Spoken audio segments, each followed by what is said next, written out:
తెలంగాణ టూరిజంలో ప్రధానంగా పేరుగాంచిన సోమశిల టూరిజం దగ్గర అక్రమాలకు పాల్పడ్డారని గతంలో గత శుక్రవారం క్యూన్యూస్ శనార్థి తెలంగాణ ప్రత్యేక కథనాలు ఇచ్చింది. ఆ కథనాలతో అధికారులు స్పందించినట్లు కనిపిస్తుంది. ఇప్పుడు ఇక్కడ ఈ ఇంటి పర్మిషన్తోన అనుమతులు తీసుకొని కమర్షియల్ వ్యాపారాలు చేస్తూ భారీ రెస్టారెంట్లు ఏర్పాటు చేశారని చెప్పి కొన్ని ఆరోపణలు వచ్చేస్తున్నాయి.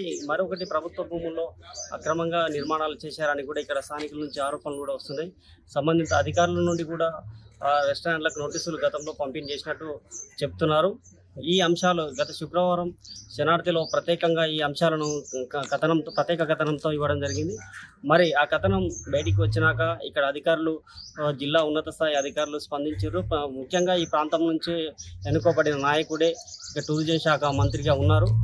ప్రతిదీ జూపల్లి కృష్ణారావు ప్రతిదీ ఎలాంటి ఇక్కడ అక్రమాలకు తావు లేకుండా తదుపరి చర్యలు తీసుకున్నట్లు కనిపిస్తుంది. ఇప్పుడు ఏదైనా ఇక్కడ అధికారులు వచ్చారు, ప్రస్తుతానికి ఇక్కడ ప్రాంతంలో జరుగుతున్నది కూల్చివేతనా మళ్ళీ ఏందనేది తెలియదు. ప్రస్తుతానికి అధికారులు భారీ స్థాయిలో ఇక్కడ వచ్చిండ్రు. జరిగిన పరిణామాలను కనిపిస్తున్నాయి. మరి ఈ యజమానులు కూడా అదేవిధంగా అధికారులతోనూ మాట్లాడుతున్నారు, వారికి అనుమతులు ఉన్నాయని కూడా చెప్తున్నారు. మరి సంబంధిత అంశాలను పూర్తి వివరాలను ఉన్నత అధికారుల నుంచి తెలుసుకోవాల్సి ఉంది.